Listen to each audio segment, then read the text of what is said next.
கிறிஸ்துவுக்குள் பிரியமானவர்களே, இந்த புதிய நாளிலும் கூட நாம் தியானிக்கும்படியாய் எடுத்துக்கொள்ளப்பட்ட வேத பகுதி பரிசுத்த மத்தேயு 15ஆம் அதிகாரம் முதல் 8 வசனங்கள்.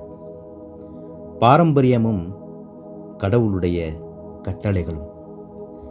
திருச்சபையிலும் சமுதாயத்திலும் நாம் அதிகமாக கேட்கின்ற வார்த்தைகள், நாங்கள் 4 தலைமுறை கிறிஸ்தவர்கள், எங்கள் வம்சம் இப்படிப்பட்டது, எங்கள் குடும்பம் இவ்வளவு பெயர் வாய்ந்தது என்று. பேரளவில் கிறிஸ்தவர்களாயிருக்கிற இப்படிப்பட்ட மக்களிடையே கிறிஸ்து வாழ்கின்றாரா என்பது ஒரு கேள்விக்குறியே ஆகும்.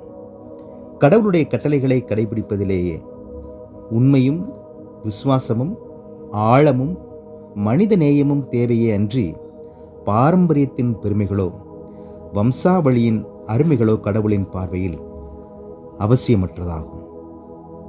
ஆண்டவர் இயேசு கிறிஸ்துவின் காலத்தில் வாழ்ந்த வேதபாரகர், பரிசேயர் போன்றோர் இதுபோலதான் கடவுளுடைய கட்டளைகளை உண்மையான பொருளோடும் மனித நேயத்தோடும் சிந்தித்து கடைபிடிக்காமல் ஒரு சடங்காச்சாரமாக அனுசரித்து வந்தனர்.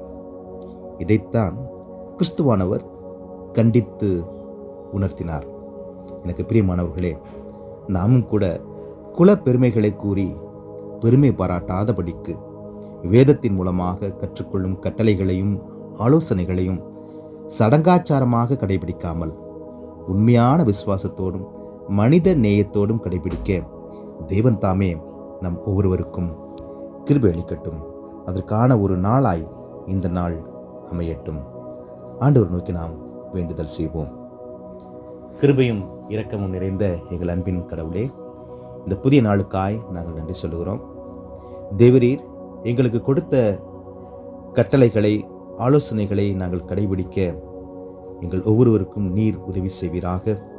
வீணான பெருமையான வார்த்தைகளை பேசி நாட்களையும் பொழுதையும் வீணடித்து உமது நாமத்தையும் தூஷிக்காதபடிக்கு உமக்கு பிரியமானவைகளை செய்து அதன் வழியாக உமது நாமத்தை மகிமைப்படுத்த பிரயாசிக்க ஒவ்வொருவருக்கும் நீர்தாமே நீர் கிருபை அளிக்கும்படி மீட்பெரும் இரட்சகருமாகிய இறைமகன் இயேசு கிறிஸ்துவின் வழியாய் வேண்டுகிறோம் எங்கள் அன்பின் பரலோக கடவுளே. ஆமென்.